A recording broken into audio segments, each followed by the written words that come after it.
ಮಾತರ್ಮೇ ಮಾತರಿಶ್ವನ್ನ ಪಿತರತುಲಗುರೋ ಭ್ರಾತರಿಷ್ಟಾಪ್ತಬಂಧೋ ಸ್ವಾಮಿನ್ ಸರ್ವಾಂತರಾತ್ಮನ್ನ ಜರಜರಯಿತರ್ಜನ್ಮ ಮೃತ್ಯಾಮಯಾನಾಂ ಗೋವಿಂದೇ ದೇಹಿ ಭಕ್ತಿಂ ಭವತಿ ಚ ಭಗವನ್ನೂರ್ಜಿತಾಂ ನಿರ್ನಿಮಿತ್ತಾಂ ನಿರ್ವ್ಯಾಜಾಂ ನಿಶ್ಚಲಾಂ ಸದ್ಗುಣಗಣ ಬೃಹತೀಂ ಶಾಶ್ವತೀಮಾಶುದೇವ ನಾರಾಯಣಂ ನಮಸ್ಕೃತ್ಯ ನರಂ ಚೈವ ನರೋತ್ತಮಂ ದೇವೀಂ ಸರಸ್ವತೀಂ ವ್ಯಾಸಂ ತತೋ ಗ್ರಂಥಮುದೀರಯೇ ವಿಜಾನತಾಮವಿತ್ತಸ್ಯ ಮಧ್ವಸ್ಯ ಜಗತಿ ಗುರೋಃ ಪೂರ್ವಾಚಾರ್ಯಮಶಿಷ್ಠಾನಾಮಿಯಂ ಪ್ರಣತಿಮಾಲಿಕಾ ಸೂಕ್ತಿರತ್ನಾಕರೇ ರಮ್ಯೇ ಮೂಲರಾಮಾಯಣಾರ್ಣವೇ ವಿಹರಂತೋ ಮಹೀಯಾಂಸಃ ಪ್ರೀಯಂತಾಂ ಗುರವೋ ಮಮ ವಾಲ್ಮೀಕೇರ್ಗೌಪುನೀಯಾನ್ನೋ ಮಹೀಧರ ಪದಾಶ್ರಯ ಯತ್ಕಾವ್ಯಮುಪಜೀವಂತಿ ಕವಯಸ್ತರಣಕಾ ಇವ. ಹರಿ ಓಂ. ಸೀತೆಯನ್ನು ನೋಡಲಿಕ್ಕೆ ರಾವಣ ಬಂದ. ರಾವಣ ಬಂದಾಗ ಅಲ್ಲಿ ಹನುಮಂತ ಮರದ ಕೊಂಬೆಯ ನಡುವಿನಿಂದ ಇಣುಕ್ತಾ ಇದ್ದ. ಅಂದರೆ ಅವನಿಗೆ ಇದು ಪ್ರತಿ ದಿವಸದ ಕಥೆ ಅಂತ ಗೊತ್ತಾಯಿತು. ಪ್ರತಿ ದಿವಸ ರಾವಣ ಬಂದು ಕಾಡೋದೆ. ರಾತ್ರಿ 3 ಗಂಟೆ 4 ಗಂಟೆ ಆಗ್ತಿದ್ದ ಹಾಗೆ ಧಗ್ಗನೆ ಎಚ್ಚರಾಗಿ ತೂರಾಡಿಕೊಂಡು ಕುಡಿದ ಮತ್ತಿನಲ್ಲಿ ಹೋಗೋದು, ಸೀತೆಯ ಹತ್ತಿರ ಅವಳನ್ನು ಮಾತನಾಡ್ತಾ ಬೈಯೋದು, ಈ ರೀತಿ ಮಾತನಾಡ್ತಾ ಇದ್ದ. ಅದು ಗೊತ್ತಾಗಿದ್ದು ಹನುಮಂತನ ಮೂಲಕ. ಯಾಕೆಂದ್ರೆ ಹನುಮಂತ ಹೋದಾಗ ಏನು ಘಟನೆ ಆಯಿತು ಅಂತ ವಾಲ್ಮೀಕಿಗಳು ಹೇಳ್ತಾ ಇದ್ದದ್ರಿಂದ ಅದು ಗೊತ್ತಾಗುತ್ತೆ. ಸೀತೆ ಅವಳು ಹೇಳ್ತಾಳೆ, ಎಲ್ಲ ರೀತಿಯಾದ ಮಾತುಗಳನ್ನು ಪ್ರಯೋಗ ಮಾಡ್ತಾಳೆ. ಮಿದುವಾಗಿ ಹೇಳ್ತಾಳೆ, ಒರಟಾಗಿ ಹೇಳ್ತಾಳೆ. ಪ್ರತಿ ದಿವಸ ನಡೀತಾ ಇದ್ದ ಘಟನೆ ಅದು. ತೃಣಮಂತರತ ಕೃತ್ವ, ಒಂದು ಹುಲ್ಲು ಕಡ್ಡಿಯನ್ನು ಮುಂದೆ ಮಾಡಿಕೊಂಡು ಮೊದಲು ಮಾತನಾಡಿದಳು. ಆಮೇಲೆ ಆಚೆ ಮುಖ ಹಾಕಿ ಬೆನ್ನು ಹಾಕಿ ಮಾತನಾಡಿದಳು. ಅವಳ ಮಾತನ್ನ ಕೇಳಿದಾಗ ಅವನಿಗೆ ಮೊದಲು ಸಿಟ್ಟು ಬಂತು. ಹೇಳಿದ, ಹೆಣ್ಣು ಮಕ್ಕಳು ಓಲೈಸ್ತಾ ಇದ್ದ ಹಾಗೆ ದಿನ ಕಳೆದಂತೆ ಶಾಂತರಾಗ್ತಾರೆ, ಆದರೆ ಅದು ಯಾವುದದು ನಿನ್ನಲ್ಲಿ ಇರುವಂತಹ ಒಂದು ಒರಟುತನ, ದಿನ ಕಳೆದಂತೆ ಒರಟಾಗ್ತಾ ಇದ್ದಿ ಅಂತ ಹೇಳಿದ ಅನ್ನುವುದನ್ನ ನಿನ್ನೆ ನೋಡಿದ್ವಿ. ಇವತ್ತು ಅಲ್ಲಿಂದ ಮುಂದುವರಿಸ್ತಾ ಇದ್ದೇವೆ.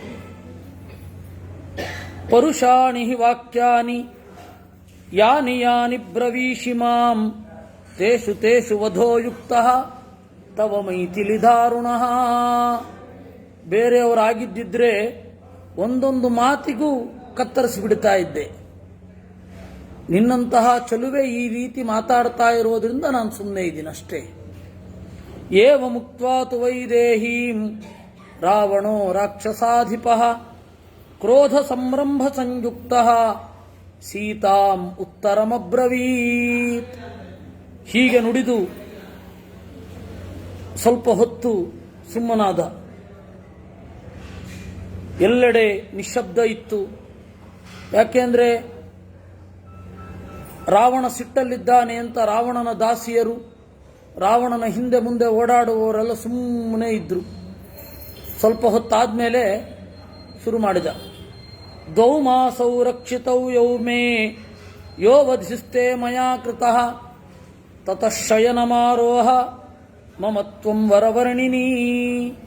ದ್ವೌ ಮಾಸೌ ರಕ್ಷಿತವ್ಯೌ, ಇನ್ನು 2 ತಿಂಗಳು ಟೈಮು. ನಾನು ನಿನಗೆ ಕೊಟ್ಟ ಸಮಯ ಮುಗಿಯುತ್ತೆ. 2 ತಿಂಗಳಾದ ಕೂಡಲೇ ನನ್ನ ಮಂಚವನ್ನು ನೀನು ಏರಬೇಕು. ತತಃ ಶಯನಮಾರೋಹ. ದ್ವಾಭ್ಯಾಂ ಊರ್ಧ್ವಂತು ಮಾಸಾಭ್ಯಾಂ ಭರ್ತಾರಂ ಮಾಮನಿಚ್ಛತೀಂ ಮಮ ತ್ವಾಂ ಪ್ರಾತರಾಶಾರ್ಥೆ ಸೂದಾಹ ಛೇತ್ಸ್ಯಂತಿ ಖಂಡಶಃ. 2 ತಿಂಗಳು ಹೋದರೆ 1 ವರ್ಷ ಕಂಪ್ಲೀಟ್ ಆಗತ್ತೆ. ಅದಾದ ಮೇಲೆ ಏನಾದರೂ ಒಪ್ಪಿಕೊಳ್ಳಲಿಲ್ಲ ಅಂತಂದ್ರೆ ಸೂದಾಹ ಛೇತ್ಸ್ಯಂತಿ ಖಂಡಶಃ. ಪ್ರಾತರಾಶ ಅಂದ್ರೆ ಬೆಳಗ್ಗಿನ ಟಿಫಿನ್, ಬೆಳಗ್ಗಿನ ತಿಂಡಿಗೆ ನಿನ್ನನ್ನು ಕತ್ತರಿಸಿಟ್ಟು ಬಿಡ್ತಾರೆ. ಗೊತ್ತಲ್ಲ, ಸೂದಾಹ, ನನ್ನ ಅಡಿಗೆಯವರು ಛೇತ್ಸಂತಿ ಖಂಡಶಃ, ತುಂಡು ತುಂಡಾಗಿ ಕತ್ತರಿಸಿ ಕೊಟ್ಟು ಬಿಡುತ್ತಾರೆ, ಎಚ್ಚರ ಇರಲಿ ಅಂದ. ತಾಂ ಭರ್ತ್ಸ್ಯಮಾನಾಂ ಸಂಪ್ರೇಕ್ಷ್ಯ ರಾಕ್ಷಸೇ, ಇದು ಪ್ರತಿ ದಿವಸ ಅವನು ಒಡ್ಡುತ್ತಾ ಇದ್ದ ಬೆದರಿಕೆ. ತಾಂ ಭರ್ತ್ಸ್ಯಮಾನಾಂ ಸಂಪ್ರೇಕ್ಷ್ಯ ರಾಕ್ಷಸೇಂದ್ರೇಣ ಜಾನಕೀಂ ದೇವಗಂಧರ್ವ ಕನ್ಯಾಸ್ತಾಹ ವಿಷೇದುಹು ವಿಕೃತೆ ಕ್ಷಣಾಹ. ಇಷ್ಟು ಹೇಳ್ತಾ ಇರುವಾಗ ಅವರ ರಾವಣನ ಅವನು ಬೇಕಾಷ್ಟು ಜನ ಗಂಧರ್ವ ಕನ್ಯೆಯರನ್ನ ಬೇರೆಯವ್ರನ್ನೆಲ್ಲ ಹಿಡಿದು ಇದೇ ರೀತಿ ಎಳೆದಿಟ್ಕೊಂಡಿದ್ದ. ಅವರೆಲ್ಲ ಏನು ಹಣೆ ಬರಹ ಆಯಿತು ಒಪ್ಪಿಕೊಳ್ಳೋಣ ಅಂತ ಹೇಳಿ ಅವನನ್ನು ಒಪ್ಪಿಕೊಂಡಿದ್ರು. ಅವರೆಲ್ಲರೂ ಬಹಳ ದುಃಖಪಟ್ಟರಂತೆ. ಅಯ್ಯೋ ದೇವರೇ, ನಾವಂತೂ ಪಾತಿವ್ರತ್ಯದಲ್ಲಿ ಇರಲಿಕ್ಕಾಗಿಲ್ಲ, ಇರುವವಳು ಇವಳೊಬ್ಬಳು, ಇವಳನ್ನು ಕೊಂದುಬಿಟ್ರೆ ಜಗತ್ತಿಗೆ ಯಾವ ಸಂದೇಶ ಹೋಗುತ್ತೆ?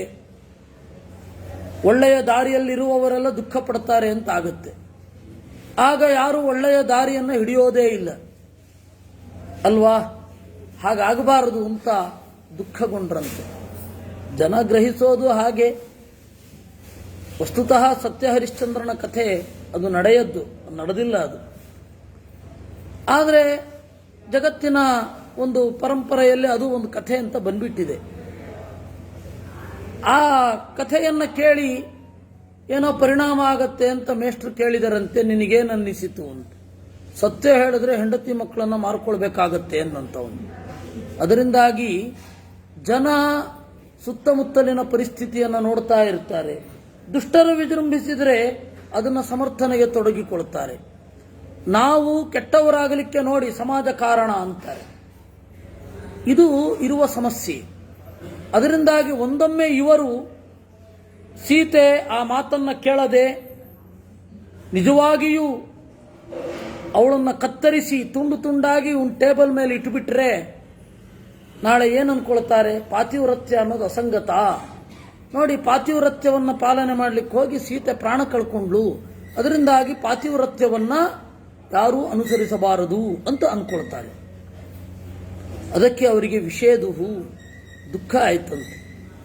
ಓಷ್ಠ ಪ್ರಕಾರೈರಪರಾಹ ನೇತ್ರೈಃ ವಕ್ತ್ರೈಃ ತಥಾಪರಾಹ ಸೀತಾಂ ಆಶ್ವಾಸಯಾಮಾಸುಹು ತರ್ಜಿತಾಂ ತೇನ ರಕ್ಷಸಾ. ಅಲ್ಲಿ ರಾವಣನ ಹಿಂದೆ ನಿಂತಿದ್ದಾರೆ. ರಾವಣನಿಗೆ ಕಾಣ್ತಾ ಇಲ್ಲ. ಕೆಲವರು ರಾವಣನ ಬಲಬದಿಯಲ್ಲಿ ಎಡಬದಿಯಲ್ಲಿ ನಿಂತಿದ್ದಾರೆ. ಅವರಿಗೆ ಚೆನ್ನಾಗಿ ಗೊತ್ತು ರಾವಣ ಸೀತೆಯ ಸೌಂದರ್ಯವನ್ನು ಸವಿಯುತ್ತಿದ್ದಾನೆ, ಹೀಗಾಗಿ ಅವನಿಗೆ ಬೇರೆ ಕಡೆ ಲಕ್ಷ್ಯ ಇಲ್ಲ ಅಂತ. ಅದರಿಂದಾಗಿ ಓಷ್ಠ ಪ್ರಕಾರೈಹಿ ಅಪರಾಹ, ಕೆಲವರು ತುಟಿಯನ್ನ ಉಬ್ಬಿಸಿ ತಡೆದುಕೋ, ಏನು ಆಗೋದಿಲ್ಲ, ನಾವಿದ್ದೇವೆ ಇತ್ಯಾದಿಗಳನ್ನು ಸೂಚಿಸಿದರಂತೆ. ಜಗತ್ತಿನ ಅತ್ಯಂತ ವಿಚಿತ್ರವಾದ ಒಂದು ಸಂಗತಿ ಏನು ಅಂದರೆ, ಯಾರು ಬಲಾತ್ಕಾರವಾಗಿ ನೀತಿಯ ದಾರಿಯಿಂದ ದೂರ ಆಗಿರ್ತಾರೆ ಅವರು ನೀತಿಯಲ್ಲಿ ಇರುವವರನ್ನ ಬಹಳ ಇಷ್ಟಪಡ್ತಾರೆ, ಅವರಿಗೆ ಸಂಪೂರ್ಣ ಸಪೋರ್ಟ್ ಮಾಡ್ತಾರೆ ಅವ್ರ ಕೈಲಾದಷ್ಟು. ನೋಡಿ, ರಾವಣನ ಹಿಂದ್ಗಡೆ ಇದ್ದ ಇಷ್ಟು ಜನ ಎಲ್ಲರನ್ನೂ ರಾವಣ ಎತ್ಕೊಂಡು ಬಂದಿದ್ದಾನೆ. ಯಾರೊಬ್ಬರನ್ನೂ ಕೂಡ ಪ್ರೀತಿಯಿಂದ ಅವರು ಒಪ್ಪಿ ಬಂದದ್ದಲ್ಲ.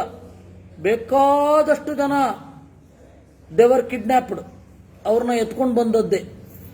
ಅಂಥವರು ಎಲ್ಲರೂ ಕೆಲವು ಕಾಲ ಕಳೆದ ಮೇಲೆ ರಾವಣನ ಪರಿಸ್ಥಿತಿಗೆ ಒಗ್ಗಿಕೊಂಡವರು ಸೀತೆಯನ್ನು ಸಪೋರ್ಟ್ ಮಾಡ್ತಾ ಇದ್ದಾರೆ. ಓಷ್ಠ ಪ್ರಕಾರೈಹಿ, ಇನ್ನು ಕೆಲವರು ತುಟಿ ಉಬ್ಬಿಸಿ ಏನು ದುಃಖ ಪಡಬೇಡ ನಾವಿದ್ದೇವೆ ಅಂತನೋ, ಕೆಲವರು ಹಸ್ತೈಹಿ ಬೆರಳುಗಳಿಂದಲೋ ತೋರಿಸ್ತಾ ಇದ್ದಾರೆ. ನೇತ್ರೈಹಿ ವಕ್ತ್ರೈಹಿ, ಕೆಲವರು ಕಣ್ಣಿನಲ್ಲಿ ಸಮಾಧಾನ ಹೇಳ್ತಾ ಇದ್ದಾರೆ, ಕೆಲವರು ಮೋರೆಯಲ್ಲಿ ಆ ಎಕ್ಸ್ಪ್ರೆಷನ್ ತೋರಿಸ್ತಾ ಇದ್ದಾರೆ, ಏನು ಆಗೋದಿಲ್ಲ ನಾವಿದ್ದೇವೆ ಅಂತ. ತಾಭಿರಾಶ್ವಾಸಿತಾ ಸೀತಾ ರಾವಣಂ ರಾಕ್ಷಸಾಧಿಪಂ ಉವಾಚ ಆತ್ಮಹಿತಂ ವಾಕ್ಯಂ ವೃತ್ತ ಶೌಟೀರ್ಯ ಗರ್ವಿತಂ. ಹೀಗೆ ಅವರೆಲ್ಲ ಸಮಾಧಾನ ಮಾಡಿದಾಗ ಸೀತೆ ಅದನ್ನೆಲ್ಲ ನೋಡಿದಳು. ಅದನ್ನು ರಾವಣನಿಗೆ ಹೇಳೋ ಹಾಗಿಲ್ಲ. ಯಾಕೆ ಅಂದರೆ ಕೂಡಲೇ ಇಮಿಡಿಯೇಟ್ ಸೆಟಪ್ಪೇ ಬದಲಾಗೋಗುತ್ತೆ ಹಿಂದೆ ಇದ್ದವರೆಲ್ಲ. ಅದರಿಂದಾಗಿ ಅವರಿಗೆ ಕಣ್ಣಲ್ಲೇ ಅಭಿನಂದನೆ ಹೇಳಿ ಆಮೇಲೆ ಹೇಳಿದಳಂತೆ, ನೂನಂನತೆ ಜನ ಕಶ್ಚಿತ್ ಅಸ್ಮಿನ್ ನಿಶ್ರೇಯಸಿ ಸ್ಥಿತಃ. ಅಂದುಕೊಳ್ತೇನೆ, ಯಾರೂ ಕೂಡ ನಿನ್ನ ರಾಜ್ಯದಲ್ಲಿ ಒಳ್ಳೆಯ ದಾರಿಯಲ್ಲಿ ಇಲ್ಲ. ಇಲ್ಲಿ ಇದ್ದವರು ಯಾರು ಸತ್ರು ಕೂಡ ಅವರಿಗೆ ಮುಂದೆ ಸುಖ ಆಗೋದಿಲ್ಲ. ಯಾಕೆ ಅಂದರೆ ಎಲ್ಲ ದಾರಿ ತಪ್ಪಿದ ಮಕ್ಕಳು, ದಾರಿ ತಪ್ಪಿದ ಅಪ್ಪಂದಿರು. ಅದರಿಂದಾಗಿ ನಿವಾರಯತಿಯೋ ನತ್ವಾಂ ಕರ್ಮಣೋಸ್ಮಾದ್ ವಿಗರಹಿತಾತ್. ನಿವಾರಯತಿ, ಯಾರು ತಡಿತಾ ಇಲ್ವಲ್ಲ. ಕೆಟ್ಟ ಕೆಲಸ ಮಾಡಿದರೆ ಯಾರಾದರೂ ತಡೆಯೋರು ಬೇಕಲ್ವೇ? ಯಾರು ತಡಿತಾನೇ ಇಲ್ಲ, ಪ್ರತಿಭಟನೆ ಮಾಡ್ತಾ ಇಲ್ಲ ಯಾರೂ ಕೂಡ. ಇದು ಏನು ಹೇಳ್ತಾ ಇದೆ? ನಿನ್ನ ರಾಜ್ಯದಲ್ಲಿರುವವರೆಲ್ಲ ಅಯೋಗ್ಯರು ಅಂತ ಹೇಳ್ತಾ ಇದೆ. ಯಾರಾದರೂ ತಡೆದ್ರು ನಿನ್ನನ್ನು? ಕೆಟ್ಟ ಮಾರ್ಗದಲ್ಲಿ ಹೋಗುವವರನ್ನು ಅಟ್ಲೀಸ್ಟ್ ತಡೆದ್ರಾದರೂ ಪರವಾಗಿಲ್ಲ, ತಡದೇ ಇಲ್ಲ ಅಂತ ನನಗನ್ನಿಸ್ತಾ ಇದೆ. ನಿಜವಾಗಿಯೂ ಹೌದು. ಯಾಕೆಂದರೆ ರಾವಣನನ್ನು ತಡೆದವರು ಇಬ್ಬರೋ ಮೂರೋ ಜನ. ಒಂದು ವಿಭೀಷಣ, ಇನ್ನೊಂದು ಅವರಪ್ಪ. ಅವರಪ್ಪ ಅನ್ನೋದಕ್ಕಿಂತ ಅವ್ರ ತಾಯಿ. ಅವರಪ್ಪ ಅಲ್ಲೆಲ್ಲೋ ತಪಸ್ಸು ಮಾಡಿಕೊಂಡಿದ್ದ. ಅತ್ಯಂತ ಒಳ್ಳೆಯ ಮನುಷ್ಯನಾಗಿ, ಕೆಟ್ಟವನಿಗೆ ತಂದೆಯಾಗಿ, ತಟಸ್ಥನಾಗಿ ಕಾಡಲ್ಲಿ ಕೂತು ತಪಸ್ಸು ಮಾಡ್ತಾ ಇದ್ದ ಅವನು. ಅವರಮ್ಮ ಅಲ್ಲಿದ್ದದ್ದು. ಅವಳು ತಡೆದಳು ಅಮ್ಮ. ಪುಲಸ್ತ್ಯರು ಅವ್ರ ತಾತ ತಡೆದ್ರು. ಹೀಗೆ ಇಬ್ಬರು ಮೂರು ಜನ ಬಿಟ್ಟರೆ ಇನ್ಯಾರೂ ತಡಿಲಿಲ್ಲ. ಅವ್ರಿಗೆಲ್ಲ ಏನು ಭಾವನೆ ಅಂದರೆ, ರಾಕ್ಷಸರಿಗೆ ಇದು ಧರ್ಮ. ಬೇರೆಯವರ ಹೆಣ್ಣು ಮಕ್ಕಳನ್ನು ತರೋದು ರಾಕ್ಷಸರ ಧರ್ಮ ಅದು. ಅದರಿಂದಾಗಿ ಅದು ತೊಂದರೆ ಇಲ್ಲ. ಅದರಿಂದೇನು ನಮಗೆ ಏನು ನರಕಾದಿಗಳಾಗಲ್ಲ ಅಂತನೋ, ನರಕಕ್ಕೆ ಹೋಗಲ್ಲ ಅಂತನೋ, ಸತ್ರೆ ಅಲ್ವಾ ನರಕಕ್ಕೆ ಹೋಗೋದು, ಸಾಯೋದೇ ಇಲ್ಲ ಅಂತನೋ, ಈ ತರಹದ ಭ್ರಮೆಗಳೆಲ್ಲ ಅವ್ರಿಗೆ ಇತ್ತು. ಮಾಂ ಹಿ ಧರ್ಮಾತ್ಮನ ಪತ್ನೀಂ ಶಚೀಮಿವ ಶಚೀಪತೆ ತ್ವದನ್ಯಸ್ತ್ರಿಷು ಲೋಕೇಶು ಪ್ರಾರ್ಥಯೇನ್ಮನಸಾಪಿಕಃ. ನನ್ನಷ್ಟು ಕಟ್ಟುನಿಟ್ಟಾಗಿರುವವಳನ್ನು ಈ ಲೋಕದಲ್ಲಿ ಅವನನ್ನು ಬಿಟ್ಟು ಬಾ ಅಂತ ಸೆಳೆಯಬಲ್ಲ ನಾಚಿಕೆಗೇಡಿ ಪ್ರಾಯ ನೀನೊಬ್ಬನೇ ಇರಬೇಕು. ಇನ್ಯಾರೂ ಹೀಗೆ ಮಾಡಲಿಕ್ಕಿಲ್ಲ. ರಾಕ್ಷಸಾಧಮರಾಮಸ್ಯ ಪತ್ನೀಂ ಅಮಿತ ತೇಜಸಃ ಉಕ್ತವಾನಸಿ ಯತ್ ಪಾಪಂ ಕ್ವಗತಸ್ತಸ್ಯ ಮೋಕ್ಷಸೇ. ನೀನು ರಾಮನ ಹೆಂಡತಿಯನ್ನ ತೀವ್ರವಾಗಿ ಬೈದಿದ್ದಿ, ಅದರ ಫಲವನ್ನು ಸದ್ಯದಲ್ಲಿಯೇ ಅನುಭವಿಸ್ತಿ. ಒಂದೊಂದು ಬೈಗುಳಗಳಿಗೂ ಕೂಡ ಪೆಟ್ಟು ತಿಂತೀಯ. ಯಥಾ ದೃಪ್ತಶ್ಚ ಮಾತಂಗಃ ಶಶಶ್ಚ ಸಹಿತೌ ವನೆ ತಥಾ ದ್ವಿರದವದ್ರಾಮಃ ತ್ವಂ ನೀಚ ಶಶವತ್ ಸ್ಮೃತಃ. ಮದಿಸಿದ ಆನೆ, ಎದುರುಗಡೆ ಓಡುವ ಮೊಲ, ಎರಡೂ ಕೂಡ ಕಾದಾಟಕ್ಕೆ ನಿಂತರೆ ಹೇಗಿರಬಹುದು? ಆ ರೀತಿ ನಿನ್ನ ಮತ್ತೆ ರಾಮನ ಜೋಡಿ. ರಾಮ ಆನೆಯ ಹಾಗೆ, ನೀನು ಮೊಲದ ಹಾಗೆ. ಯಾಕೆ ಅಂದರೆ ಅವನಿಲ್ಲದಾಗ ತಾನೇ ನನ್ನನ್ನು ಎತ್ಕೊಂಡು ಬಂದದ್ದು. What it means? ನಿನಗೆ ಧೈರ್ಯ ಇಲ್ಲ, ರಾವಣನಿಗೆ ಹೆದರ್ತಾ ಇದ್ದಿ. ಅದು ನೈತಿಕವಾಗಿ ಅಂತ ನಿನ್ನ ಭಾವನೆ, ದೈಹಿಕವಾಗಿ ಕೂಡ ಅಂತ ಹೇಳಿ ನನ್ನ ಕನ್ಕ್ಲೂಷನ್. ಸತ್ವಮಿಕ್ಷ್ವಾಕುನಾಥಂ ವೈ ಕ್ಷಿಪನ್ಯಃ ನಲಜ್ಜಸೆ ಚಕ್ಷುಷೋ ವಿಷಯೇ ತಸ್ಯ ನ ಯಾವದುಪಗಚ್ಚತಿ. ರಾಮನನ್ನ ಬೈತಾ ಇದ್ದಿ, ಅವನ ನೀತಿಯನ್ನ. ಅವನೇನು ಪ್ರಯೋಜನ ಇಲ್ಲ, ಅವರಪ್ಪ ಅವನನ್ನು ಹೊರಗಡೆ ಹಾಕಿದ್ದಾನೆ, ರಾಜ್ಯ ಆಳೋ ಯೋಗ್ಯತೆ ಇಲ್ಲ, ಕಾಡಿನಲ್ಲಿದ್ದಾನೆ ಅಂತ ನೀನು ಹೇಳ್ತಾ ಇದ್ದಿ. ಅಲ್ಲ, ಅದನ್ನು ಅವನ ಎದುರುಗಡೆ ಹೋಗಿ ಹೇಳ್ಬೋದಲ್ಲ. ಇಮೇತೆ ನಯನೆ ಕ್ರೂರೆ ವಿಕೃತೆ ಕೃಷ್ಣ ಪಿಂಗಲೆ ಶಿತೌ ನ ಪತಿತೆ ಕಸ್ಮಾತ್ ಮಾಮ ನಾರ್ಯ ನಿರೀಕ್ಷತಃ. ಈ ಕ್ರೂರವಾದ ಬೂದು ಬಣ್ಣದ ಹಿನ್ನೆಲೆಯ, ಕುಡಿತದಿಂದ ಕೆಂಪಡರಿದ ಕಣ್ಣುಗಳು ಯಾಕೆ ಇನ್ನೂ ಭೂಮಿ ಮೇಲೆ ಬಿದ್ದಿಲ್ಲ? ಭೂಮಿ ಮೇಲೆ ಬೀಳಬಾರ್ದ?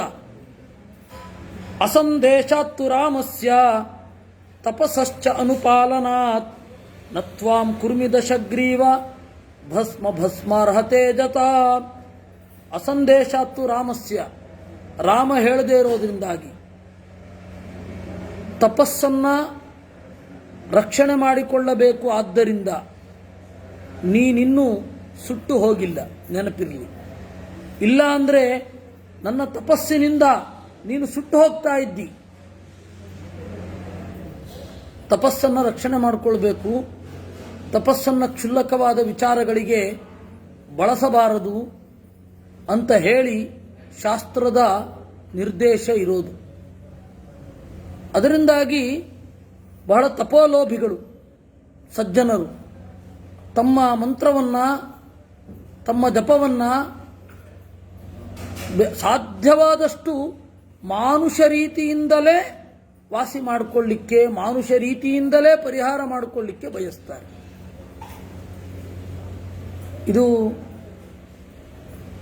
ಇದು ಅರ್ಥ ಆಗದ ಸಮಾಚಾರ. ತಪಸ್ಸಿದೆ, ಆದರೆ ಅದನ್ನು ಬಳಸ್ತಾ ಇಲ್ಲ. ಅವರು ಹೇಳಿದ್ದು ಆಗತ್ತೆ, ನೀನು ಸುಟ್ಟು ಹೋಗು ಅಂತಂದರೆ ಸುಟ್ಟು ಹೋಗ್ತಾರೆ. ಆದರೆ ಇವರು ಹಾಗೆ ಹೇಳೋದಿಲ್ಲ.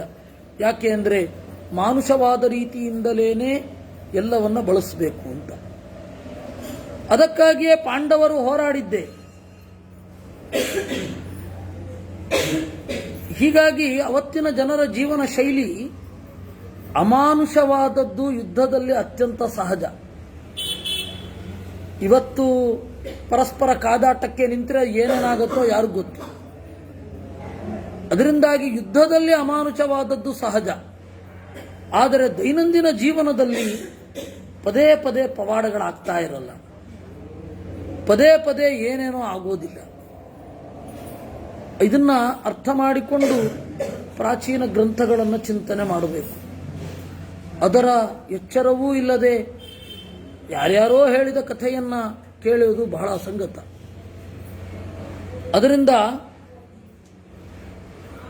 ಕಥಂ ವ್ಯಾಹರತೋ ಮೇ ಮಾಂತೆ ಜಿಹ್ವಾ ಪಾಪನ ಶೀರ್ಯತಿ. ಅದರಿಂದ ನಿನ್ನನ್ನು ಸುಟ್ಟು ಹೋಗುವಂತನೋ, ಸತ್ತು ಹೋಗುವಂತನೋ, ಕೈಕಾಲು ಬಿದ್ದು ಹೋಗಲಿ ಅಂತನೋ ನಾನು ಶಾಪ ಕೊಡ್ತಾ ಇಲ್ಲ. ಅದರ ಅರ್ಥ ತಪೋಬಲ ಇಲ್ಲ ಅಂತ ಅಲ್ಲ, ನಿನ್ನನ್ನು ಹೊಡೆಯಲಿಕ್ಕೆ ಅದನ್ನು ಬಳಸಲ್ಲ ಅಂತಷ್ಟೇ ಅರ್ಥ. ನಾಪಹರ್ತು ಅಹಂ ಶಕ್ಯ ತಸ್ಯ ರಾಮಸ್ಯ ಧೀಮತಃ. ವಸ್ತುತಃ ನನ್ನನ್ನು ನಿನಗೆ ಏನು ಮಾಡಿದ್ರೂ ಅಪಹರಿಸಲಿಕ್ಕಾಗಲ್ಲ. ಆದರೆ ನೀನು ಸಾಯಬೇಕು ಅಂತ ಹೇಳಿ ನಾನು ಇಲ್ಲಿದ್ದೇನೆ ಅಷ್ಟೇ. ಇದರಲ್ಲಿ ಬಹಳ ಧ್ವನಿ ಇದೆ. ಯಾಕೆಂದರೆ ಅವಳು ಅನನ್ಯ ರಾಘವೇಣಾಹಂ ಭಾಸ್ಕರೇಣ ಪ್ರಭಾ ಯಥ ಅಂತ ಹಿಂದೆ ಇದೆ. ಲಕ್ಷ್ಮೀ ಮನಪಗಾಮಿನೀಂ ಅಂತ ಶ್ರೀ ಸೂಕ್ತ ಇದೆ. ಅದರಿಂದಾಗಿ ರಾಮನ ವಿಯೋಗ ಅವಳಿಗಾಗಿಲ್ಲ. ಇದು ಆಕೃತಿ. ಆ ಆಕೃತಿಯಲ್ಲಿ ಇಂದ್ರನ ಪ್ರವೇಶ ಇದೆ ಅಷ್ಟೇ. ಅದು ಬೊಂಬೆ. ಆ ಬೊಂಬೆಯಲ್ಲಿ ಸೀತೆಯಂತೆ ಮುಖಭಾವ ಎಲ್ಲ ಬರಬೇಕಲ್ಲ. ಅದಕ್ಕೆ ಲಕ್ಷ್ಮೀದೇವಿಯ ಸನ್ನಿಧಾನ ಇದೆ, ಸ್ವಲ್ಪ ಅಷ್ಟೇ, ತಟಸ್ಥ ಸನ್ನಿಧಾನ ಅಂತ ಕರೀತಾರೆ.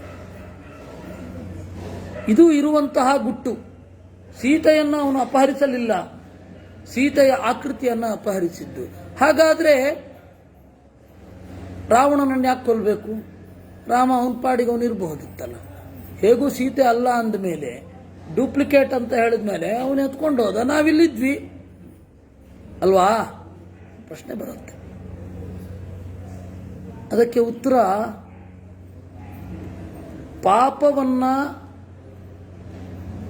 ಪಾಪ ಮಾಡುವ ಮನೋಭಾವ ವ್ಯಕ್ತ ಆದರೆ ಸಾಕು, ಅವನನ್ನು ಕೊಲ್ಲೋದು ಅಷ್ಟೇ, ಸಿಂಪಲ್. ಸೀತೆಯನ್ನು ಅವನೇನು ಮಾಡಲಿಕ್ಕಾಗಲ್ಲ. ಆದರೆ ಸೀತೆಯನ್ನ ನಾನು ತಗೊಂಡು ಹೋಗ್ತೇನೆ, ಭೋಗಿಸ್ತೇನೆ ಎನ್ನುವ ಭಾವನೆ ಇದೆಯಲ್ಲ, ಅದಕ್ಕೆ ಶಿಕ್ಷೆ. ಅಟೆಂಪ್ಟ್ ಟು ಮರ್ಡರ್ದಾದ ಹಾಗೆ. ಸತ್ತನೇನ್ರಿ ಅವನು, ಸತ್ರ ಶಿಕ್ಷೆ ಕೊಡಬೇಕಿತ್ತು ಅಂದ್ರೆ ಏನು ಹೇಳೋದು? ಆ ಮನೋಭಾವಕ್ಕೆ ಶಿಕ್ಷೆ. ಹೀಗಾಗಿ ಆ ರಾವಣನ ಮನೋಭಾವ ಇಷ್ಟು ವಿಕೃತವಾಗಿದೆ ಅಂತ ತೋರಿಸಲಿಕ್ಕೆ ಅವರು ಇದನ್ನು ಮುಂದೆ ಇಟ್ಟಿದ್ದು ಅಷ್ಟೇ. ಇದನ್ನು ಹೀಗೆ ತಗೊಳ್ಬೇಕು, ಇನ್ಯಾವುದೋ ರೀತಿಯಲ್ಲಿ ತಗೊಳ್ಳಿಕ್ಕಾಗಲ್ಲ. ಶೂರೇಣ ಧನದ ಭ್ರಾತ್ರ ಬಲೈ ಸಮುದಿತೇನ ಚ ಅಪೋಷ್ಯ ರಾಮಂ ಕಸ್ಮಾಚಿತ್ ದಾರಚೌರ್ಯಂ ತ್ವಯಾ ಕೃತಂ.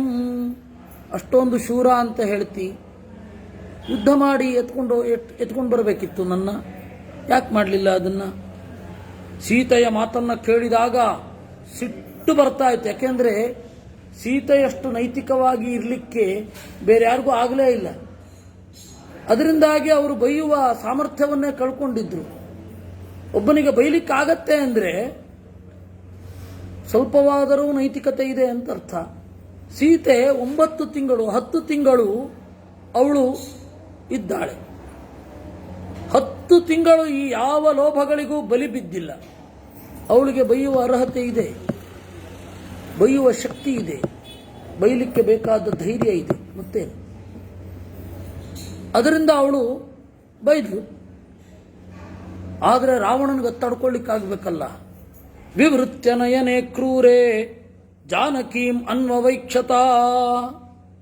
ಸಿಟ್ಟಿನಿಂದ ಹೀಗೆ ನೋಡಿದನಂತೆ. ಅವನಿಗೆ ಯಾವ ರೀತಿ ಇತ್ತು ಅವನ ಇಡೀ ಮೈಯನ್ನು ಮತ್ತೆ ವರ್ಣನೆ ಮಾಡುತ್ತಾರೆ. ನೀಲಜೀಮೂತ ಸಂಕಾಶಃ ಮಹಾಭುಜ ಶಿರೋಧರ. ಕಪ್ಪು ಮೋಡ ಇದ್ದಾಗಿದ್ದಂಥವನು. ಮಹಾಭುಜ ಶಿರೋಧರ, ದಪ್ಪವಾದ ತೋಳು, ಕತ್ತು ವಿಪರೀತ ದಪ್ಪ. ಅವನ ಭುಜ ಮತ್ತೆ ಅವನ ಕತ್ತು ಎರಡು ಬೇರ್ಪಟ್ಟಿದೆ ಅಂತಾನೆ ಅನ್ನಿಸ್ತಾ ಇಲ್ಲ. ಈ ಎರಡೂ ಒಂದೇ ಆಕಾರದಲ್ಲಿ ಇದ್ದು ಬಿಟ್ಟಿದೆ. ವಿಪರೀತ ಬೈಸಪ್ಸು ಟ್ರೈಸಪ್ಸು ಎಲ್ಲ ಬೆಳೆದ್ಬಿಟ್ರೆ ಕತ್ತು ಕಾಣುತ್ತೇನು? ಕಾಣೋದಿಲ್ಲ. ಅವ್ರು ನಡಿಬೇಕಾದ್ರೂ ಹೀಗೆ ನಡಿಬೇಕಾಗುತ್ತೆ. ಹಾಗೆ ಮಹಾಭುಜ ಶಿರೋಧರ, ಸಿಂಹಸತ್ವ ಗತಿ ಶ್ರೀಮಾನ್, ದೀಪ್ತ ಜಿಹ್ವೋಗ್ರಲೋಚನ. ಅವನು ನಾಲಿಗೆ ಹೊರ ಚಾಚಿದಾಗ ಕೆಂಪುಗಿತ್ತು. ಅದು ಗುಹೆಯ ಒಳಗಡೆಯಿಂದ ಹಾವು ಹೊರಗಡೆ ಬಂದ ಹಾಗಿತ್ತಂತೆ. ಚಲಾಗ್ರ ಮುಕುಟ ಪ್ರಾಂಶು ಚಿತ್ರಮಾಲ್ಯಾನುಲೇಪನ ರಕ್ತಮಾಲ್ಯಾಂಬರಧರ ತಪ್ತಾಂಗದ ವಿಭೂಷಣ. ಅವನು ತೊಟ್ಟ ಬಂಗಾರ ಎಲ್ಲ ಪುಟಕ್ಕೆ ಇಟ್ಟಿದ್ದರಿಂದ ಕೆಂಪು ಹೊಳಿತಾ ಇತ್ತು. ನೀಲಿಯಾದ ಅಥವಾ ಕಪ್ಪಾದ ಬೆಟ್ಟಕ್ಕೆ ಕೆಂಪು ಆಭರಣಗಳನ್ನು ಜೋಡಿಸಿದ ಹಾಗೆ ಇತ್ತು. ಶ್ರೋಣಿ ಸೂತ್ರೇಣ ಮಹತಾ ಮೇಚಕೇನ ಸುಸಂವೃತ ಅಮೃತೋತ್ಪಾದನೇನದ್ಧ ಭುಜಂಗೇನೇವ ಮಂದರ. ಇನ್ನೂ ಭೀಕರವಾಗಿ ವರ್ಣನೆ. ವಾಲ್ಮೀಕಿಗಳ ಹಾಸ್ಯ ಪ್ರಜ್ಞೆ ಎಷ್ಟಿತ್ತು ಅಂತ. ಅವನು ಹೇಗೆ ಕಂಡ ಅಂದರೆ ದೊಡ್ಡ ಬೆಟ್ಟದ ಥರ ಇದ್ದ ಅವನು. ಅವನು ಹಾಕಿಕೊಂಡ ಉಡುದಾರ ಅಮೃತ ಮಥನ ಮಾಡುವಾಗ ಮಂದರ ಪರ್ವತಕ್ಕೆ ಸುತ್ತಿದ ಹಾವಿನ ಥರ ಇತ್ತಂತೆ, ಅಷ್ಟು ದಪ್ಪ.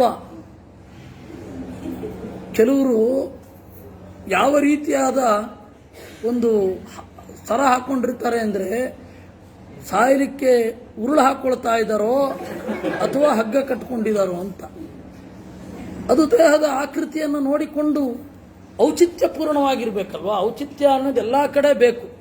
ಮಾತಿನಲ್ಲಿ, ಕಥೆಯಲ್ಲಿ, ನಡೆಯಲ್ಲಿ, ಕಾವ್ಯದಲ್ಲಿ, ಆಯ್ತೆ, ಎಲ್ಲದರಲ್ಲಿಯೂ ಔಚಿತ್ಯ ಇರಬೇಕು. ಒಂದು ಸಿಂಗರಿಸಿಕೊಳ್ಳೋದ್ರಲ್ಲಿಯೂ ಔಚಿತ್ಯ ಇರಬೇಕು. ಆಮೇಲೆ ನನಗೆ ಹೇಳಬೇಡಿ, ನನಗೆ ಬೇಕಿಲ್ಲ ಅದು. ಅದರಿಂದಾಗಿ ನಾನು ಔಚಿತ್ಯಪೂರ್ಣವಾಗಿ ಇರಬೇಕಾಗಿಲ್ಲ. ರಾವಣ ಇರಲಿಲ್ಲ ಅಂತ ಅಷ್ಟೇ ವಾಲ್ಮೀಕಿಗಳ ಅಭಿಪ್ರಾಯ. ಇದು ಯಾವುದೇ ಕಾರಣಕ್ಕೂ ನನಗನ್ವಯಿಸಲ್ಲ. ತರುಣಾದಿತ್ಯ ತಾಭ್ಯಾಂ ಸ ಪರಿಪೂರ್ಣಾಭ್ಯಾಂ ಭುಜಾಭ್ಯಾಂ ರಾಕ್ಷಸೇಶ್ವರ ಶುಶುಭೆ ಅಚಲ ಸಂಕಾಶಃ ಶೃಂಗಾಭ್ಯಾಮಿವ ಮಂದರ. ಅವನ ಈ ಭುಜಮೂಲದ ಉಬ್ಬು ಹೇಗೆ ಕಾಣಿಸ್ತಾ ಇತ್ತು ಅಂದರೆ ಮಂದರ ಪರ್ವತಕ್ಕೆ 2 ಶಿಖರಗಳಿವೆಯೋ ಎಂಬಂತೆ ಕಾಣಿಸ್ತಾ ಇತ್ತು. ಅಂದರೆ ಅಷ್ಟು ಉಬ್ಬಿಕೊಂಡಿತ್ತು. ಆಮೇಲೆ ಅವನು ಹೂಗಳನ್ನೆಲ್ಲ ಹೇರಿಕೊಂಡಿದ್ದ.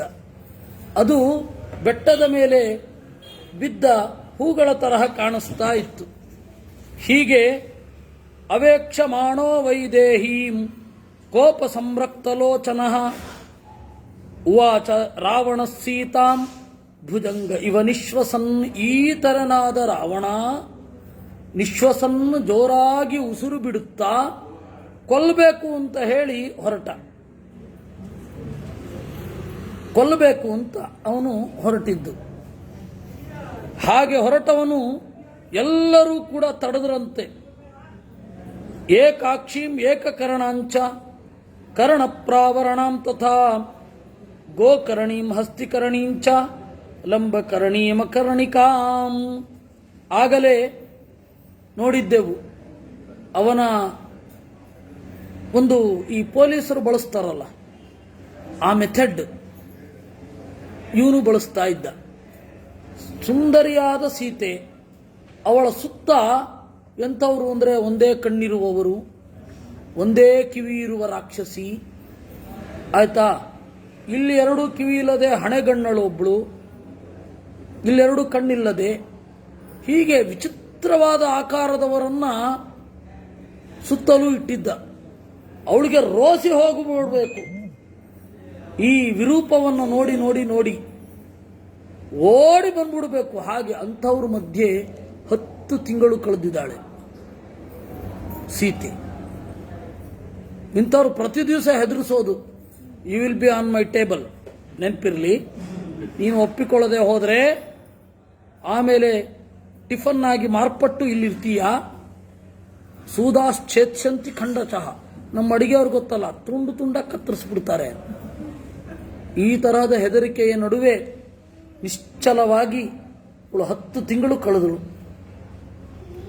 ಅದು ಎಲ್ಲಿಂದ ಬಂತು ಆ ಶಕ್ತಿ, ಆ ನೈತಿಕ ಸ್ಥೈರ್ಯ, ಆ ಮಾರಲ್ ಪವರ್? ಅದು ಅವಳಿಗೆ ಈ ತರಹದ ಶಕ್ತಿಯನ್ನು ಕೊಟ್ಟಿದ್ದು. ಅವನು ಹೇಳಿದನಂತೆ, ಅಂಥವ್ರನ್ನೆಲ್ಲ ಯಥಾ ಮಧ್ವಸಗಾ ಸೀತಾ ಕ್ಷಿಪ್ರಂ ಭವತಿ ಜಾನಕಿ ತಥಾ ಕುರುತ ರಾಕ್ಷಸ್ಯ ಸರ್ವ ಕ್ಷಿಪ್ರಂ ಸಮೇತ್ಯವಾ. ನಿಮಗೆಲ್ಲರಿಗೂ ಏನು ಕೆಲಸ? ಆ ರಾಕ್ಷಸಿಯರಿಗೆ ಅವನು ಹೇಳಿದ್ದು, ಏನು ಕೆಲಸ ನಿಮ್ಮೆಲ್ಲರಿಗೂ? ಅವಳು ನಮ್ಮನ್ನು ಒಪ್ಪಿಕೊಳ್ಳುವ ಹಾಗೆ ಮಾಡಬೇಕು. ಒಬ್ಬೊಬ್ಬರು ಒಂದೊಂದು ಥರ ಟ್ರೈ ಮಾಡ್ರಿ. ಪೊಲೀಸರದು ಅದೇ, ಗುಡ್ ಕಾಪ್ ಬ್ಯಾಡ್ ಕಾಪ್ ಅಂತ ಇಬ್ಬರು ಇರ್ತಾರೆ ನೋಡಿ. ಅವನು ಒಬ್ಬ ಹೊಡಿತಾನೆ ಬಡಿತಾನೆ, ಇನ್ನೊಬ್ಬ ಯಾಕೆ ಇಷ್ಟೊಂದು ಬಡಿಸ್ಕೋತಿ ಒಪ್ಕೊಂಡ್ಬಿಡು ಸತ್ಯನ ಅಂತ. ಮಾಡದೇ ಇರೋದನ್ನು ಒಪ್ಕೊಂಡ್ಬಿಡ್ಬೇಕು, ಆ ಥರ ಮಾಡ್ತಾರೆ ಅವರು. ಆ ತರಹ ಇವನು ಅದೇ ಟೆಕ್ನಿಕ್ಕನ್ನು ಬಳಸಿದ್ದ. ಅದರಿಂದಾಗಿ ಪ್ರತಿಲೋಮಾನುಲೋಮೈಶ್ಚ ಸಾಮದಾನಾದಿ ಭೇದನೈಹಿ, ಅವಳಿಗೆ ಸಂತೈಸಿ ಒಳ್ಳೆ ವಸ್ತುಗಳನ್ನು ಕೊಡ್ರಿ, ಅವಳ ಮನಸ್ಸಿನಲ್ಲಿ ಒಡಕುಂಟು ಮಾಡ್ರಿ, ಏನು ಬೇಕಾದರೂ ಮಾಡಿ, ಆಗಬೇಕಾದದ್ದು ಒಂದೇ. ಆವರ್ಜಯತ ವೈದೇಹೀಂ ದಂಡಸ್ಯ ಉದ್ಯಮನೇನ ಚ. ಇನ್ನೇನು ಕೊಂದುಬಿಡ್ತೀವಿ ಅಂತ ಹೊರಡ್ರಿ, ಕೊಲ್ಬೇಡಿ. ಅವಳಿಗೆ ಹೆದರಿಕೆ ಆಗಬೇಕು, ನನ್ನನ್ನು ಅವಳು ಒಪ್ಕೊಳ್ಬೇಕು ಅಷ್ಟೇ ಅಂತ ಹೇಳಿ ಹೊರಟ. ಆಮೇಲೆ ಹೇಳ್ತಾನೆ, ಜಾನಕೀಂ ಪ್ರತಿಗರ್ಜತ. ನಿರಂತರವಾಗಿ ಜಾನಕಿಯನ್ನು ಕುರಿತು ಗರ್ಜಿಸಿರಿ, ವಿಕಾರವಾಗಿ ಮಾತನಾಡ್ತಾ ಇರಿ. ಅವಳಿಗೆ ರೋತಿ ಹೋಗಬೇಕು, ಇವರಿಂದ ತಪ್ಪಿಸ್ಕೋಬೇಕು ಅಂತ ಬಂದು ನನ್ನ ಮದುವೆ ಆಗ್ಬಿಡ್ಬೇಕು, ಆ ಥರ ಮಾಡಿ ಅಂತೆಲ್ಲ ಹೇಳಿದ. ಅಷ್ಟು ಹೊತ್ತಿಗೆ ಧಾನ್ಯಮಾಲಿನಿ ಅಂತ ಒಬ್ಬಳು, ಅವಳು ಬಂದು ರಾವಣನನ್ನ ಅಪ್ಪಿಕೊಂಡಳಂತೆ. ವಿವರಣಯ ಕೃಪಣಯ ಮಾನುಷ್ಯ ರಾಕ್ಷಸೇಶ್ವರ ನೂನಮಸ್ಯಾಂ ಮಹಾರಾಜ ನ ದೇವಾ ಭೋಗ ಸತ್ತಮಾನ್ ವಿದಧತಿ. ಅಲ್ಲ ರಾವಣ, ಅವಳ ಬಣ್ಣ ನೋಡಿದ್ಯಾ? ಬಣ್ಣಗೆಟ್ಟಿದ್ದಾಳೆ, ದೀನಳಾಗಿದ್ದಾಳೆ, ಮಾನುಷಿ, ರಾಕ್ಷಸ ಬಲವನ್ನು ತಡಿತಾಳೆಯೇ? ಅದರಿಂದಾಗಿ ಬೇಡ. ಅಕಾಮಾಂ ಕಾಮಯಾನಸ್ಯ ಶರೀರಮುಪತಪ್ಯತೆ. ಅವಳಿಗೆ ಇಷ್ಟ ಇಲ್ಲ ಅಂದರೆ ಅವಳಿಗೆ ಇಷ್ಟ ಬರುವಂತೆ ಮಾಡಬೇಕೇ ವಿನಃ ಅವಳನ್ನ ಇಲ್ಲ ಬಾ ನನ್ನ ಜೊತೆ ಅಂತಿದ್ರೆ ಗತಿ ಏನು? ನಿನ್ನ ಶರೀರ ಸುಖ ಪಡೋದಿಲ್ಲ, ಅಂತ ಹೇಳಿದಾಗ ಆಗ ರಾವಣ ಒಂದು ಸ್ವಲ್ಪ ನಕ್ಕ ಅಂತೆ. ನಕ್ಕು ಪ್ರಸ್ಥಿತಸ್ತದಶಗ್ರೀವ ಕಂಪಯನ್ನಿವ ಮೇದಿನೀಂ, ಅವನು ಭೂಮಿಯನ್ನು ನಡುಗಿಸುವಂತೆ ದಾಪುಗಾಲಿಡುತ್ತಾ ಮತ್ತೆ ಅಂತಃಪುರದ ಕಡೆಗೆ ಹೋದ. ದೇವಗಂಧರ್ವ ಕನ್ಯಾಶ್ಚ ನಾಗಕನ್ಯಾಶ್ಚ ತಾಸ್ತತಃ ಪರಿವಾರ್ಯ ದಶಗ್ರೀವಂ ಪ್ರವಿಶುಸ್ತ ಗೃಹೋತ್ತಮಂ. ಹೀಗೆ ರಾವಣನ ಹಿಂದೆಯೇ ದೇವಕನ್ಯೆಯರು ಗಂಧರ್ವ ಕನ್ಯೆಯರೆಲ್ಲ ಸಾಗಿದರಂತೆ. ಈ ರೀತಿ ರಾವಣನ ಎಂಟ್ರಿ ಆಯಿತು, ಎಕ್ಸಿಟ್ ಆಯಿತು. ಇಲ್ಲಿಗೆ 22ನೆಯ ಸರ್ಗ ಮುಗೀತು. ಇತ್ಯುಕ್ತ್ವಾ ಮೈಥಿಲೀಂ ರಾಜ ರಾವಣ ಶತ್ರು ರಾವಣ. ಈ ರೀತಿ ಹೇಳಿ ಅವನು ಹೋದಾಗ ರಾಕ್ಷಸಿಯರು ಮತ್ತೆ ಕಾಡ್ಲಿಕ್ಕೆ ಶುರು ಮಾಡಿದ್ರು. ಪರಂ ಪರುಷಯಾ ವಾಚ ವೈದೇಹೀಂ ಇದಮಬ್ರುವನ್, ಹೊರಟಾಗಿ ಮಾತಾಡ್ಲಿಕ್ಕೆ ಶುರು ಮಾಡಿದ್ರಂತೆ. ಅಲ್ಲಿ ಒಬ್ಳು ಹೇಳಿದಳು, ಪೌಲಸ್ತ್ಯಸ್ಯ ವರಿಷ್ಠಸ್ಯ ರಾವಣಸ್ಯ ಮಹಾತ್ಮನಃ ದಶಗ್ರೀವಸ್ಯ ಭಾರ್ಯಾತ್ವಂ ಸೀತೇನ ಬಹುಮನ್ಯಸೇ. ಅಲ್ಲ, ಪುಲಸ್ತ್ಯರ ಮೊಮ್ಮಗನಾದ ವೇದಾಂಗಗಳಲ್ಲಿ ನಿಷ್ಠಿತನಾದ ರಾವಣನ ಹೆಂಡತಿ ಆಗಲ್ಲ ಅಂತ್ಯ ಅಂತ. ಏಕಜಟ ಅಂತ ಒಬ್ಳು ಇದ್ಲು, ಏಕಜಟ ಅಂತ. ಅವಳು ಹೇಳಿದಳಂತೆ, ಪ್ರಜಾಪತೀನಾಂ ಷಣ್ಣಾಂತು ಚತುರ್ಥೋಯಂ ಪ್ರಜಾಪತಿ. ರಾವಣ ಬ್ರಾಹ್ಮಣ ಅಂತ ನಾವು ಹೇಳ್ಕೋಬೇಕಷ್ಟೆ, ಅವನೆಲ್ಲೂ ಹೇಳ್ಕೊಂಡಿಲ್ಲ. ಆಮೇಲೆ ಶಾಸ್ತ್ರದಲ್ಲಿ ಇರೋದು ಈ ರಾವಣ ಕೃತ ಸ್ತೋತ್ರ ಅಂತದ್ದು, ಏನು ತೀರಾ ಬಾಲಿಶವಾಗಿದೆ ಅದು. ರಾವಣ ಬಾಲಿಶ ಇರಲಿಕ್ಕಿಲ್ಲ, ಅಷ್ಟೊಂದು ಇರಲಿ. ರಾವಣ ಅವನು ರಾಕ್ಷಸ ಪತ್ನಿಗೆ ಹುಟ್ಟಿದವ, ಸ್ತ್ರೀ ರಾಕ್ಷಸರು. ಸಾಮಾನ್ಯವಾಗಿ ಮಾತೃ ಜಾತಿ ಸುತಾನಾಂ, ತಾಯಿಯ ಜಾತಿ ಯಾವುದೋ ಅದು. ಅವಳು ತಾಯಿ ಬ್ರಾಹ್ಮಣಿಯಲ್ಲ, ರಾಕ್ಷಸಿ. ಹೀಗಾಗಿ ಅವನು ರಾಕ್ಷಸ ಅಷ್ಟೇ.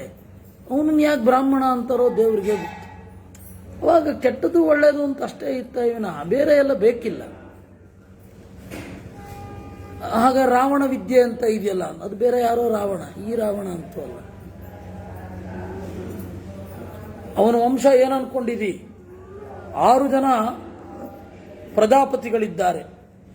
ಅದರಲ್ಲಿ 4ನೆಯ ಪ್ರಜಾಪತಿ ಪುಲಸ್ತ್ಯ. ಆ ಪುಲಸ್ತ್ಯನ ಮಗ ವಿಶ್ರವಸ್ ಅಂತ. ಅವನು ಮಾನಸಸ್ಸುತಃ, ಮನಸ್ಸಿನಿಂದ ಹುಟ್ಟಿದ್ದು.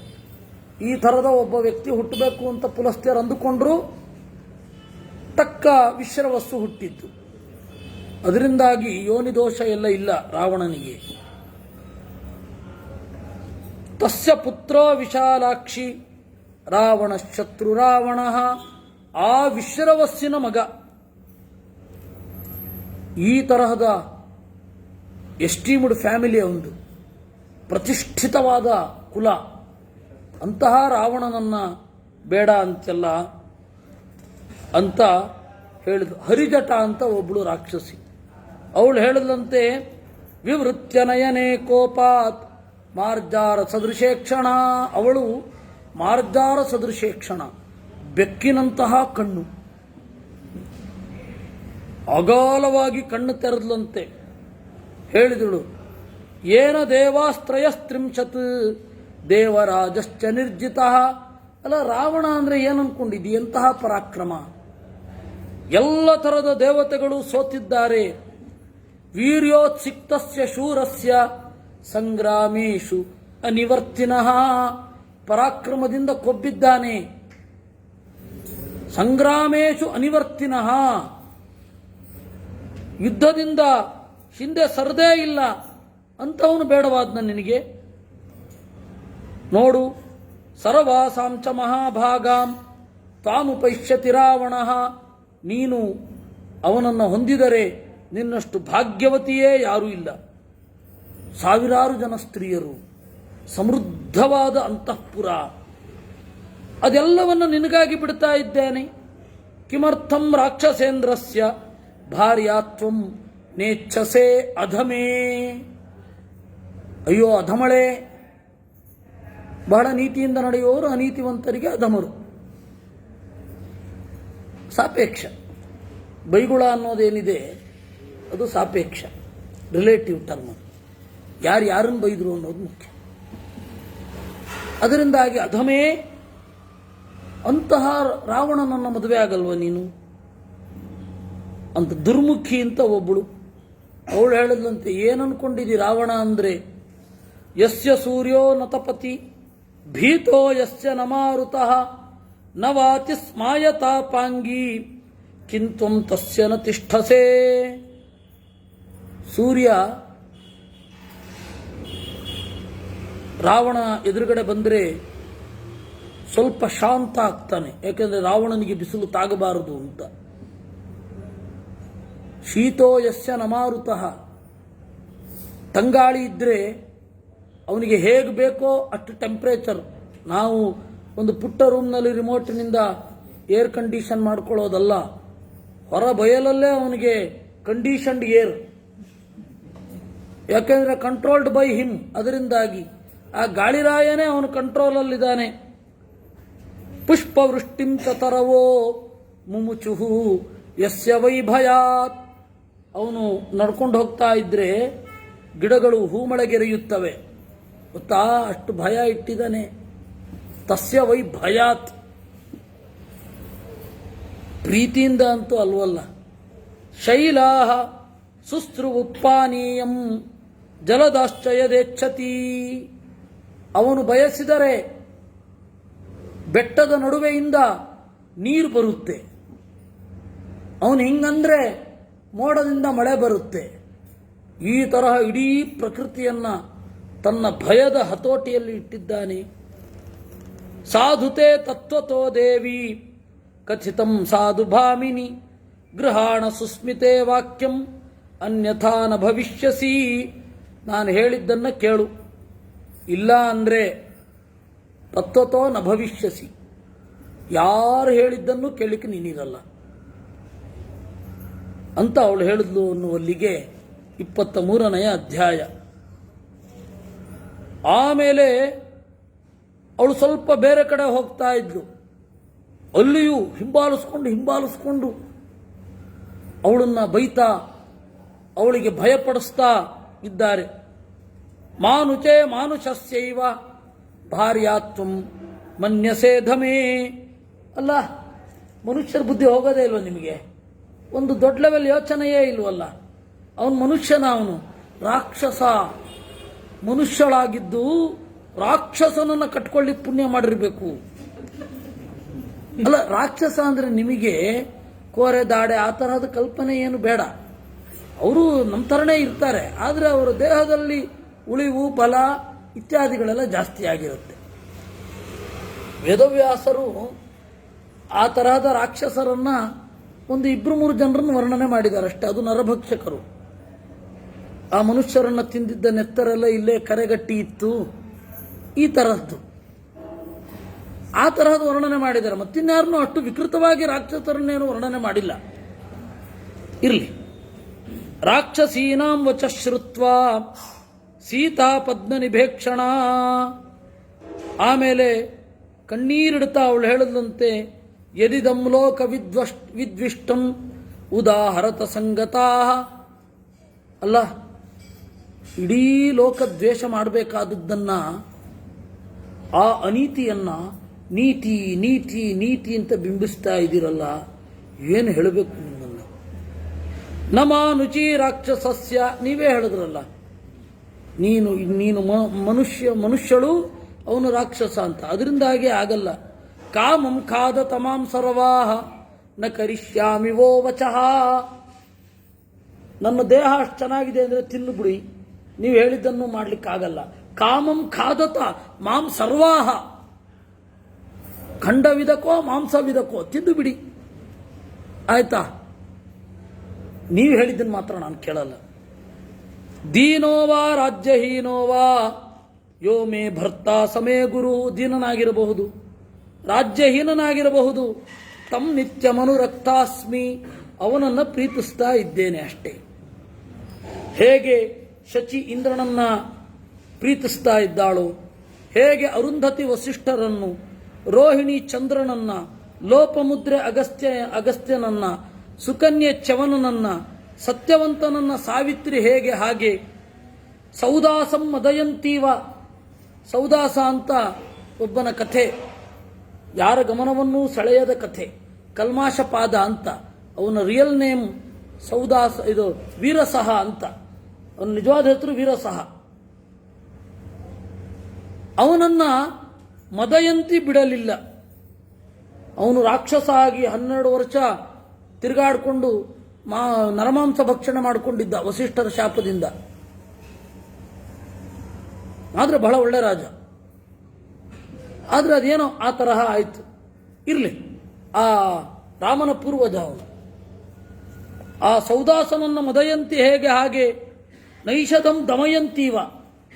ನಳನನ್ನು ದಮಯಂತಿ ಹೇಗೆ, ಹಾಗೆ ನಾನು ಇವನನ್ನು ಉತ್ಕಟವಾಗಿ ಪ್ರೀತಿಸಿದ್ದೇನೆ.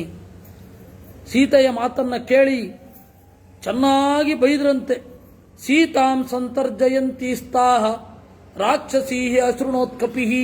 ಒಬ್ಬೊಬ್ಬರ ಮಾತನ್ನು ಕೇಳಿಸಿಕೊಂಡ ಹನುಮಂತ, ಗೊತ್ತಿಲ್ಲ. ಆಗ ಅವಳು ಇವರ ಬೈಗುಳವನ್ನು ತಡೆಯಲಾಗದೆ ಓಡಿದರಂತೆ.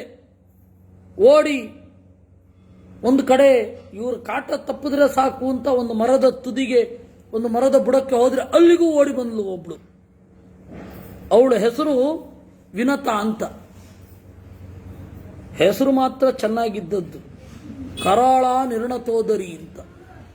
ಅವಳು ನೋಡ್ಲಿಕ್ಕೆ ಆಗ್ತಾ ಇರಲಿಲ್ಲಂತೆ. ಸೀತೆ ಪರ್ಯಾಪ್ತಮೇ ತಾವತ್ ಭರ್ತು ಸ್ನೇಹ ಪ್ರದರ್ಚಿತ. ಎಲೈ ಸೀತೆಯೇ, ಸಾಕು ಸಾಕು, ಎಷ್ಟು ಅಂತ ಗಂಡನ ಮೇಲೆ ಪ್ರೀತಿ ಇಟ್ಕೊಂಡಿದ್ದಿ, ತೋರಿಸಿದ್ದು ಗೊತ್ತಾಯ್ತಪ್ಪ, ಸಾಕು. ಸರ್ವತ್ರ ಅತಿಕೃತಂ ಭದ್ರೇ ವ್ಯಸನಾಯೋಪಕಲ್ಪತೆ. ಯಾವುದೂ ಆಗಲಿ ಅತಿ ಆಗಬಾರದು, ನೀತಿಯೂ ಅತಿ ಆಗಬಾರದು. ಸರ್ವತ್ರ ಅತಿಕೃತಂ ಭದ್ರೇ ವ್ಯಸನಾಯ ಉಪಕಲ್ಪತೆ. ಯಾವುದನ್ನೇ ಆಗಲಿ ಜಾಸ್ತಿ ಮಾಡಿದ್ರೆ ದುಃಖ ಆಗೋಗುತ್ತೆ. ಅದರಿಂದ ಓವರ್ ಆಗಿ ಆಡಬೇಡ ಅಂತ ಇವತ್ತಿನ ಪರಿಭಾಷೆಯಲ್ಲಿ ಹೇಳ್ತಾರಲ್ಲ, ಅದು ಸರ್ವತ್ರ ಅತಿಕೃತಂ ಭದ್ರೇ ವ್ಯಸನಾಯ ಉಪಕಲ್ಪತೆ. ಪರಿತುಷ್ಟಾಸ್ಮಿ ಭದ್ರಂತೆ ಮಾನುಷಸ್ತೆ ಕೃತೋ ವಿಧಿ. ನನಗೆ ಸಂತೋಷ ಆಗಿದೆ, ಆಯ್ತಾ. ಒಬ್ಬ ಮನುಷ್ಯ ಎಷ್ಟು ತಡಿಬೇಕೋ ಮ್ಯಾಕ್ಸಿಮಮ್ ಅಷ್ಟು ತಡೆದಾಗಿದೆ. ಇನ್ನೇನಿದೆ. ರಾವಣಂ ಭಜ ಭರ್ತಾರಂ ಭರ್ತಾರಂ ತರ್ವರಾಕ್ಷಸಂ. ಆ ಮನುಷ್ಯನಾದ ಕೃಪಣನಾದ ಸೀತೆಯನ್ನ ತೊರಿ, ರಾವಣನನ್ನ ಬಿಡು. ರಾಮನಿಂದ ನಿನಗೇನಾಗಬೇಕು? ಏತದುಕ್ತಂಚಮೇ ವಾಕ್ಯಂ ಯದಿತ್ವಂ ನ ಕರಿಷ್ಯಸಿ ಅಸ್ಮಿನ್ ಮುಹೂರ್ತೆ ಸರ್ವಾಸ್ತ್ವಾಂ ಭಕ್ಷಯಿಷ್ಯಾಮಹೇ ವಯಂ. ಈ ಮಾತನ್ನು ಕೇಳದೆ ಹೋದರೆ ನಾವೆಲ್ಲ ಸೇರಿ ಅಸ್ಮಿನ್ ಮುಹೂರ್ತೆ, ಇವತ್ತೇ ತಿಂದು ಬಿಡ್ತೀವಿ. ನಮ್ಮ ದಯಾಳುಗಳಾದ ರಾವಣ ಮಹಾರಾಜರು 2 ತಿಂಗಳು ಟೈಮ್ ಕೊಟ್ಟಿರಬಹುದು, ನಮಗೆ ಅಷ್ಟೊಂದು ದಯ ಇಲ್ಲ, ಈಗಲೇ ಕೊಂದು ತಿಂದು ಬಿಡ್ತೀವಿ ಅಂತಂದ್ರು. ಅವಳು ಹೇಳ್ತಾಳೆ, ಒಬ್ಳು ಇನ್ನೊಬ್ಳು ರಾಕ್ಷಸಿ, ಅನುಕ್ರೋಶಾನ ಮೃದುತ್ವಾಚ್ಚ ಸೋಢಾನಿತವ ಮೈಥಿಲಿ ವಿಕಟ ಅಂತ ಒಬ್ಳು ರಾಕ್ಷಸಿ. ಮುಷ್ಟಿ ಕಟ್ಟಿ ಅವಳ ಮುಖಕ್ಕೆ ಸರಿಯಾಗಿ ತೋರಿಸುತ್ತಾ, ನಿನ್ನ ಮೇಲೆ ಅನುಕಂಪೆ ಇದ್ದದ್ರಿಂದ ತಡೆದಿದ್ದೀನಿ, ಇಲ್ಲ ಅಂದ್ರೆ ಹೊಡೆದಾಕ್ಬಿಡ್ತಾ ಇದ್ದೆ. ನತ್ವಾಂ ಶಕ್ತ ಪರಿತ್ರಾತುಂ ಅಪಿ ಸಾಕ್ಷಾತ್ ಪುರಂದರಃ ಅಲಮಶ್ರು ನಿಪಾತೇನ. ಸಾಕು, ಎಷ್ಟು ಅಂತ ಕಣ್ಣೀರು ಸುರಿಸ್ತಿ, ನೀರು ಬತ್ತಿ ಹೋಗೋದಿಲ್ವೇ? ಈ ಅನರ್ಥಕವಾದ ಶೋಕವನ್ನು ಬಿಡು. ನೋಡು, ಯೌವನ ಅನ್ನೋದು ಅನಿತ್ಯ, ಹೀಗೆ ಇರುತ್ತೆ, ಹಂಗೆ ಹೊಟ್ಟೋಗತ್ತೆ. ಯಾವನ್ನತೆ ವ್ಯತಿಕ್ರಾಮೇತ್ ತಾವದ್ ದುಃಖಮವಾಪ್ನುಹಿ. ಈ ಯೌವನ ಹೋಗೋದ್ರ ಒಳಗಡೆ ಸುಖ ಅನುಭವಿಸ್ಬಿಡ್ಬೇಕು. ಯದಿಮೇ ವ್ಯಾಹೃತಂ ವಾಕ್ಯಂ ನ ಯಥಾವತ್ ಕರಿಷ್ಯಸಿ. ಆಮೇಲೆ ನೀನೇ ಪಶ್ಚಾತ್ತಾಪ ಪಡ್ತೀನಿ. ಚಂಡೋದರಿ ಅಂತ ಒಬ್ಳು ರಾಕ್ಷಸಿ, ಅವಳು ಶೂಲವನ್ನು ಗರಗರನೆ ತಿರುಗಿಸುತ್ತಾ, ಹೇ ಏನೆಲ್ಲ ನೋಡ್ತಾ ಇದ್ದೀರಾ, ಯಕೃತ್ ಪ್ಲೀಹಂ ಮಹತ್ ಕ್ರೋಡಂ ಹೃದಯಂಚ ಸಬಂಧನಂ. ಇವಳ ಕರುಳು ಎಷ್ಟು ರುಚಿಯಾಗಿರುತ್ತೆ ಗೊತ್ತಾ, ಇವಳು ಪಿತ್ತ ಜನಕಾಂಗ, ಅದ್ಭುತ ರುಚಿ. ಇವಳನ್ನು ಹೊರಗಡೆಯಿಂದ ನೋಡಿದ್ರೆ ಗೊತ್ತಾಗಲ್ವಾ ಒಳಗಡೆ ಎಷ್ಟು ರುಚಿ ಇರುತ್ತೆ ಅಂತ ಅಂದ್ಲು. ಮಂದಲ ವರ್ಣನೆ ವಾಲ್ಮೀಕಿಗಳದ್ದು. ಯಕೃತ್ ಪ್ಲೀಹಂ ತಥಾ ಮಾಂಸಂ ಹೃದಯಂಚ ಸಬಂಧನಂ. ಎಷ್ಟು ಚೆನ್ನಾಗಿದೆ. ಗಾತ್ರಾಣ್ಯಪಿ ತಥಾ ಶೀರ್ಷಂ ಕಾದೇಯ ಮಿತಿ ಮೇ ಮತಿಹಿ. ಆ ಕರೋಟಿ ಅಂತ ಹೇಳಿದ್ರೆ ತಲೆಯ ಒಳಗಡೆ ಇರುವ, ಬುರುಡೆಯ ಒಳಗಡೆ ಇರುವ ಮಿದುವಾದ ಮೆದುಳಿನ ಭಾಗ, ಅದನ್ನು ಕರೋಟಿ ಅಂತ ಕರೀತಾರೆ. ಅದನ್ನ ಎಷ್ಟು ಚೆನ್ನಾಗಿರುತ್ತೆ, ತಿಂದು ಬಿಡ್ತೀನಿ. ಖಾದೇಯ ಮಿತಿಮೇ ಮತಿಹಿ ಅಂದಂತೆ. ಪ್ರಘಸ ಅಂತ ಒಬ್ಬಳಿದ್ಲು, ಅವಳು ಹೇಳ್ತಾಳೆ, ಕಂಠಮಸ್ಯಾನ್ ಋಷಂಸ್ಯಾಯ ಪೀಡಯಾಮ ಕಿಮಾಸ್ಯತೆ. ಇವಳು ಕತ್ತು ಹಿಚಿಕ್ಬಿಡೋಣ ಎಷ್ಟು ಚೆನ್ನಾಗಿರುತ್ತೆ. ನಾತ್ರ ಕಶ್ಚನ ಸಂದೇಹ ನಿವೇದ್ಯತಾಂ ತಥೋ ರಾಜ್ಞೆ ಮಾನುಷಿ ಸಾಮೃತೇತಿ ಚ. ರಾವಣ ಹೇಳಿದ್ರೆ ಆಯ್ತು, ಅಯ್ಯೋ ಮನುಷ್ಯಳು ಇದನ್ನೆಲ್ಲ ನೋಡಿ ಉಪವಾಸದಿಂದ ಸತ್ತು ಹೋದ್ಲು, ಎದೆ ನಿಂತೋಯ್ತು ಅಂತಂದ್ರೆ ಆಯ್ತು. ವಿಷಸ್ಯೇಮಾಂ ತತಃಸರ್ವಾನ್ ಸಮಾಂ ಕುರುತ ಪಿಂಡಕಾನ್. ಇವಳನ್ನು ಕತ್ತರಿಸಿ ಸಮವಾಗಿ ಒಂದೊಂದು ತುಂಡು ಮಾಂಸದ ಮುದ್ದೆ ಮಾಡೋಣ, ಆಯ್ತಾ. ವಿಭಜಾಮ ತತಃಸರ್ವ ವಿವಾದೋ ಮೇನ ರೋಚತೆ. ಆಮೇಲೆ ಜಗಳ ಆಡೋದು ಬೇಡ, ನನಗೆ ಹೆಚ್ಚಿನ ಪಾಲು ಬೇಕು, ನನಗೆ ಹೆಚ್ಚಿನ ಪಾಲು ಬೇಕು ಅಂತ ಈಗಲೇ ನೋಡಿಕೊಂಡು ಸಮವಾಗಿ ವಿಭಜನೆ ಮಾಡಿಬಿಡೋಣ. ಪೇಯಮಾನೀಯತಾಂ ಕ್ಷಿಪ್ರಂ ಮಾಲ್ಯಂಚ ವಿವಿಧಂ ಬಹು. ಒಳ್ಳೆ ಪೇಯವನ್ನು ತರಿಸಿಕೊಳ್ಳೋಣ, ಆಯ್ತಾ. ಸುರಾಚಾನೀಯತಾಂ ಕ್ಷಿಪ್ರಂ, ಒಳ್ಳೆಯ ಮದ್ಯವನ್ನು ತರಿಸೋಣ. ಮಾನುಷಂ ಮಾಂಸಮಾಸ್ವಾದ್ಯ ನೃತ್ಯ ಮೋಥ ನಿಕುಂಭಿಲಾಂ. ಆಮೇಲೆ ನಿಕುಂಭಿಲ ಅಂತ ಒಂದು ಡ್ಯಾನ್ಸ್ ಆಡೋಣ, ಎಲ್ಲ ಕುಡಿದು ತಿಂದು ಕರಗಿಸ್ಲಿಕ್ಕೆ ಡ್ಯಾನ್ಸ್. ಈ ರೀತಿಯಾಗಿ ಬೈತಾ ಇದ್ದಾಗ ಸೀತೆ ಅಳ್ತಾ ಇದ್ಲು. ಮುಂದಿನ ಶನಿವಾರ ತನಕ ಅಳ್ತಾಳೆ. ಕೃಷ್ಣಾರ್ಪಣಮಸ್ತು. ಇಲ್ಲಿಗೆ 24ನೇ ಸರ್ಗ ಮುಗೀತು.